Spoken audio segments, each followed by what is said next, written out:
আসসালামু আলাইকুম। বর্তমানে আপনারা দেখতে পাচ্ছেন জয়পাটে কিন্তু প্রচুর বৃষ্টি হচ্ছে, এত বৃষ্টি পরিমাণ দেখতেছেন। এই পাশে কিন্তু বন্যার মতো হয়ে গেছে, বৃষ্টি উপরে চলে আসছে।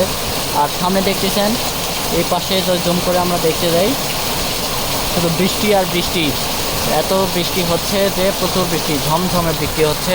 আর জয়পাটের এই হলো পরিস্থিতি। জাহাঙ্গীর ব্লগের নতুন ভিডিওতে আপনাদের সকলকে স্বাগতম। আর দেখতেছেন যে প্রচুর বৃষ্টি হচ্ছে এবং সকালে নিস্তব্ধ, কারণ বৃষ্টি আসলে তো ওইভাবে বাইরে থাকা যায় না। আর দেখতেছেন একজন কিন্তু প্রকৃতির কাছে কিন্তু অবশ্যই হার মেনে গেছে। সে নিজের জীবনে চলার পথে কিন্তু বৃষ্টির এত পরি এই বৃষ্টিতে বা এই একটা প্রতিকূল করতেছে, শুধু তার বাস্তব জীবনের সাথে লড়াই করে যাচ্ছে। খুব সুন্দর একটা মুহূর্ত এই বৃষ্টির মুহূর্তগুলো। আপনাদের কাদের ভালো লাগে অবশ্যই কমেন্ট করবেন। দেখতেছেন অনেকে কিন্তু বৃষ্টির মধ্যেই হাঁটে হাঁটে যাচ্ছে।